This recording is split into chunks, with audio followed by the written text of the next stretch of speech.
Dans la très fine catégorie des plus grands films de tous les temps, on entend généralement les mêmes noms revenir. Le Parrain de Francis Ford Coppola, Les Évadés de Frank Darabont, Autant n'emporte le vent de Victor Fleming, forcément un Alfred Hitchcock traîne dans le coin, ou encore 2001 l'Odyssée de l'espace de Stanley Kubrick. Je pourrais encore continuer comme ça un petit moment car il existe autant de meilleurs films de tous les temps que de films classiques et cultissimes du genre.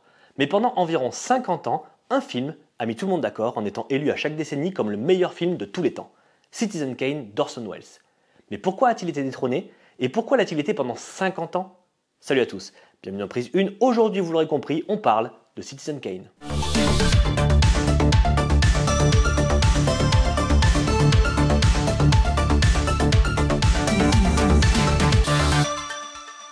Le 30 octobre 1938, près d'1 million d'Américains croient que les extraterrestres envahissent la planète et se préparent au pire.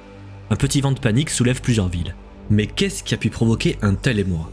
La réponse, une émission de radio appelée The Mercury Theatre on the Air sur la Columbia Broadcasting System, animée par une troupe de théâtre. Et à la tête de cette troupe et émission, un jeune homme de tout juste 23 ans, Orson Welles. Ces comédiens adaptent pour la radio de grands livres, L'île au trésor, Jedi, Le tour du monde en 80 jours. Mais, fin 1938, Orson Welles décide de s'attaquer à l'œuvre de science-fiction de H.G. Wells, La guerre des mondes, et va prendre une décision pivot dans la narration. Raconter l'histoire au présent et non au passé. Ça paraît anodin, mais cette nouvelle version qui rompt avec l'unité de lieu est diffusée le 30 octobre 1938 et va créer une vague de panique dans le pays, appel massif à la radio, crise cardiaque et parfois même suicide. Bon, en réalité, l'hystérie collective a été largement exagérée dans la presse de l'époque qui voyait la radio comme une réelle menace et cherchait un moyen de la faire disparaître.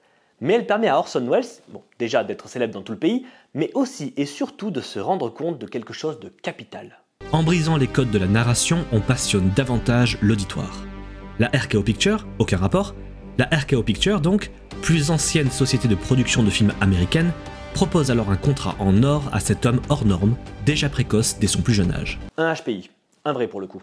À 24 ans et sans aucune expérience dans le cinéma, Orson Welles est donc chargé d'écrire et de réaliser son premier long métrage. Après 2 tentatives infructueuses pour lancer un projet, il écrit avec Herman J. Mankiewicz Citizen Kane, inspiré en partie de la vie du magnat de la presse William Randolph Hearst, et choisit de se laisser influencer par la structure littéraire contrairement aux œuvres cinématographiques de l'époque.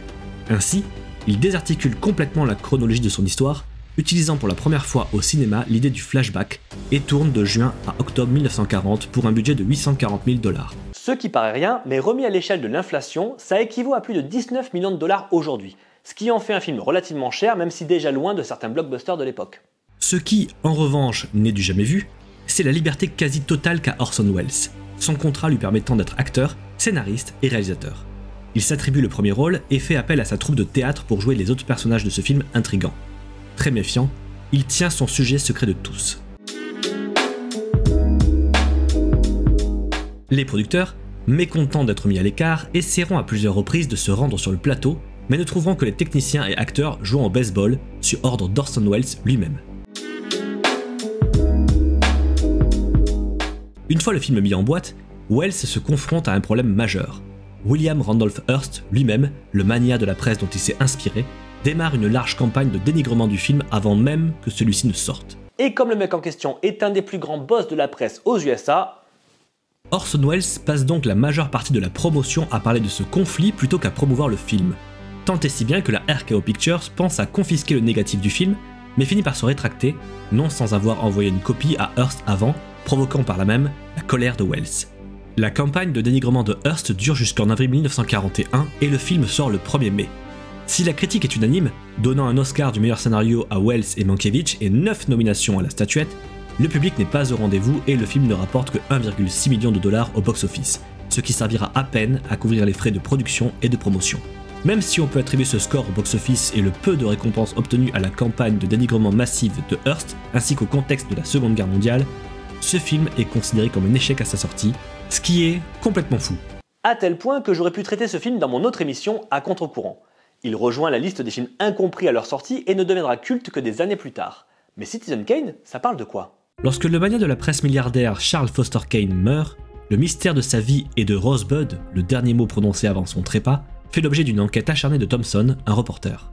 Au fil des rencontres, le journaliste va découvrir la vie complexe de ce personnage gigantesque par son charisme, mégalomane, égoïste, mais surtout solitaire. On va pas se mentir, j'adore Citizen Kane. Vous savez, la plupart des youtubeurs et autres critiques ciné ont un vieux film classique intelligent qu'ils prennent comme exemple de génie absolu. Bon, ben moi, c'est Citizen Kane. Je trouve que ce film est un des plus grands piliers de la cinématographie, et me dire que c'est le premier film d'un homme de 25 ans qui n'était même pas cinéaste à la base, ça me fascine encore plus. Enfin, je veux dire, vous faisiez quoi à 25 ans? Hein? Ben voilà, ben lui, à ce moment-là, il réalisait le plus grand chef-d'œuvre de tous les temps. Mais je vous vois déjà venir sur vos grands chevaux. Non mais en vrai, Citizen Kane, c'est plus du tout le plus grand film de tous les temps. Hein. C'est vrai, mais c'est le seul à avoir été élu pendant 50 ans consécutifs. Ouais, mais si tu vas par là, il y a Metropolis, de Fritz Lang, qui est le seul film de tous les temps à être reconnu dans le patrimoine de l'UNESCO. Ok, mais ça en fait pas le plus grand film de tous les temps pour autant. Ah bah d'accord, mais dans ce cas-là, tu as le cuirassé Potemkin, qui est absolument divin. Hein.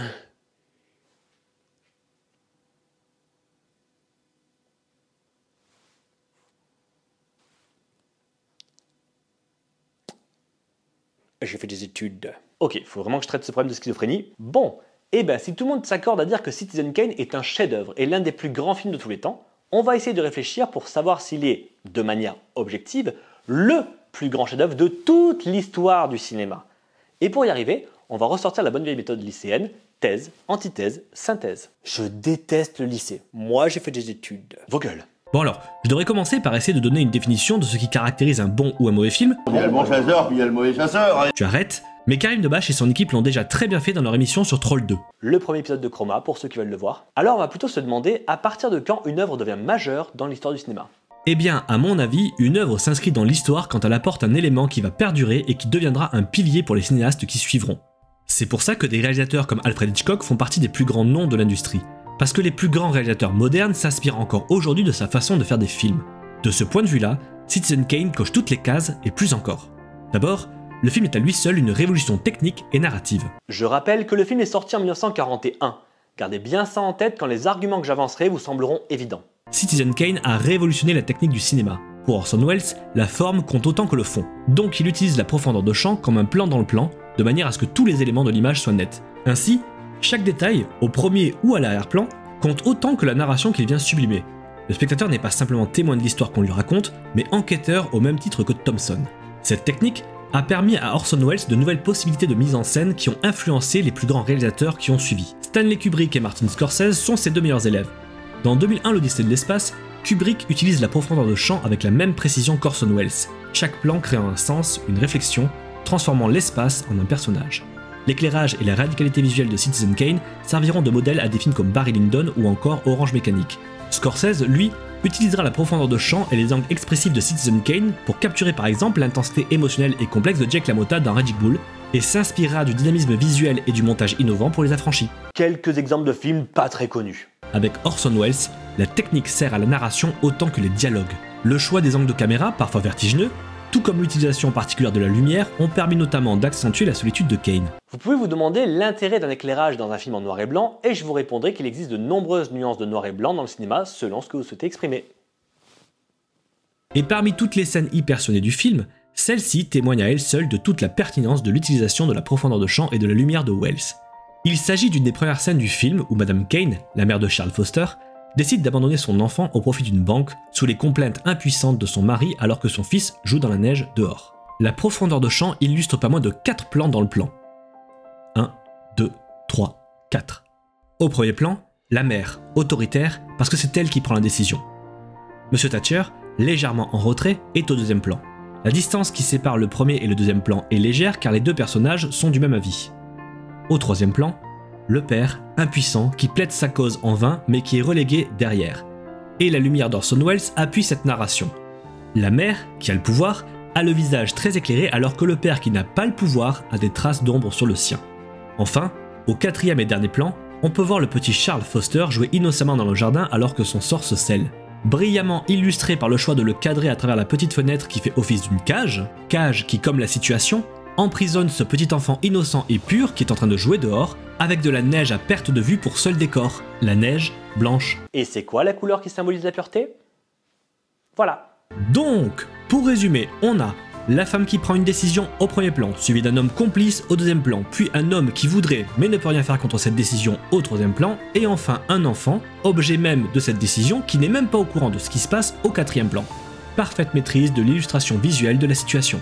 Ah mais quand je vous dis que dans ce film, la forme des plans compte autant que le fond du scénario. En parlant de scénario, on l'a déjà évoqué, mais la construction narrative du film en fait également une révolution pour l'époque. Rompant avec une narration linéaire standard, Citizen Kane adopte plusieurs histoires en une par le biais de flashbacks ingénieux pour augmenter les points de vue et donc les protagonistes, enrichissant indéniablement les points de vue et complexifiant l'histoire, la rendant ainsi plus passionnante. Parce qu'en vrai, si on regarde vraiment, Citizen Kane, c'est juste la success story et la descente aux enfers d'un homme mégalo jusqu'à sa mort. Cette défragmentation narrative permet une exploration complexe mais haletante de la personnalité de Charles Foster Kane et reflète surtout l'idée que la vérité est subjective et insaisissable.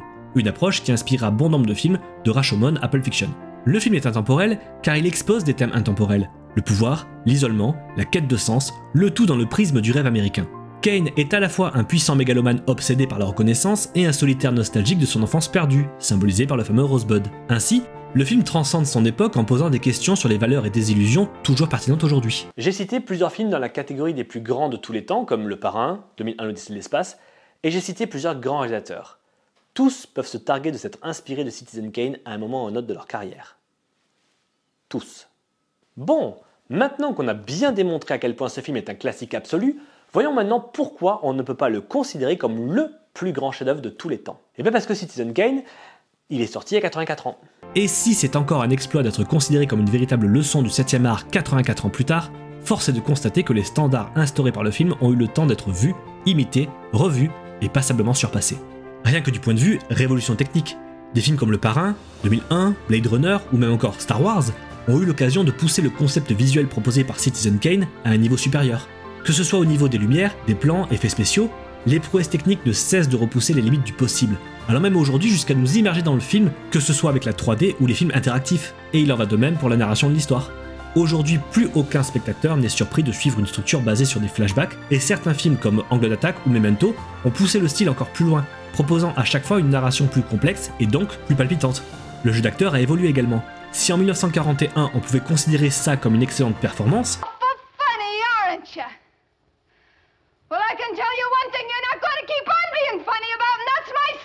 des talents du futur pousseront l'interprétation et le don de soi à un paroxysme bien plus fort, à tel point qu'on peut se questionner sur l'investissement émotionnel que procure Citizen Kane en 2025 quand on regarde des films comme La liste de Schindler, La vie est belle, La ligne verte, Les noces rebelles ou encore Choupi. À côté de tout ça, bah ouais, il faut bien reconnaître que Citizen Kane fait pas le figure parce que je le rappelle, Citizen Kane a 84 ans. Donc évidemment qu'il est dépassé. Dans son excellente vidéo Introduction à la musique classique, Link the Sun dit ça. Je vois la musique de Bach comme un carré. C'est précis, c'est méticuleux, c'est mathématique. Arrive Mozart, qui adoucit les angles jusqu'à ce que le carré devienne un cercle, la perfection géométrique. Beethoven est celui qui brise le cercle. Je trouve cette analyse très pertinente. On pourrait donc dire qu'Orson Welles est le Mozart du 7e art, créant un cercle parfait pour permettre à d'autres cinéastes après lui de trouver le moyen d'en sortir. Et enfin, l'argument le plus pertinent qui justifie à la fois le fait que Citizen Kane est et n'est pas le plus grand chef-d'œuvre de tous les temps, la subjectivité. Eh oui, je sais, je vous baratine depuis 10 minutes une analyse précise pour finir par vous lâcher un pauvre « c'est comment que tu veux ». Mais c'est pourtant la vérité. Le cinéma était, est et sera toujours complètement subjectif. Et c'est ce qui en fait toute sa beauté.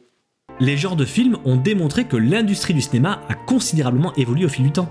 On ne fait plus les films de la même façon qu'il y a 20, 40 ou 100 ans. Les spectateurs modernes ont été habitués à un autre style de storytelling, à une autre façon de raconter les histoires, à une autre façon de montrer les choses, à une autre manière de jouer. À chaque période d'une vie, une mini-révolution vient secouer les acquis et redistribuer les cartes. Parfois ça marche, et parfois ça ne marche pas. Mais surtout, chacun est libre de penser ce qu'il veut de la force cinématographique d'un film. Moi j'estime que Citizen Kane est le plus grand chef-d'œuvre de tous les temps, alors que c'est même pas mon film préféré. Mais vous avez parfaitement le droit de décerner ce titre au Parrain, à 2001 l'Odyssée de l'espace, aux Évadés ou même encore à Suicide Squad. Bon, j'aurais plus de mal à comprendre, mais après tout, qu'est-ce qu'on s'en moque? Si vous suivez mes vidéos depuis maintenant presque 10 ans, bordel, ça fait bientôt 10 ans, ce n'est pas parce que vous voulez que je vous dise quoi aimer ou ne pas aimer. Non, c'est parce que vous avez envie d'entendre mon point de vue, savoir pourquoi j'aime un film et pourquoi je n'en aime pas un autre. Et parfois même, ne pas être d'accord avec moi et me le dire en commentaire, ce qui permet de lancer potentiellement un débat avec d'autres personnes qui ne seront pas d'accord avec vous. Parce qu'au final, le cinéma, c'est juste ça, transmettre et partager des émotions. Alors, Au final, est-ce que Citizen Kane est vraiment LE meilleur film de tous les temps? Qu'est-ce qu'on s'en fout?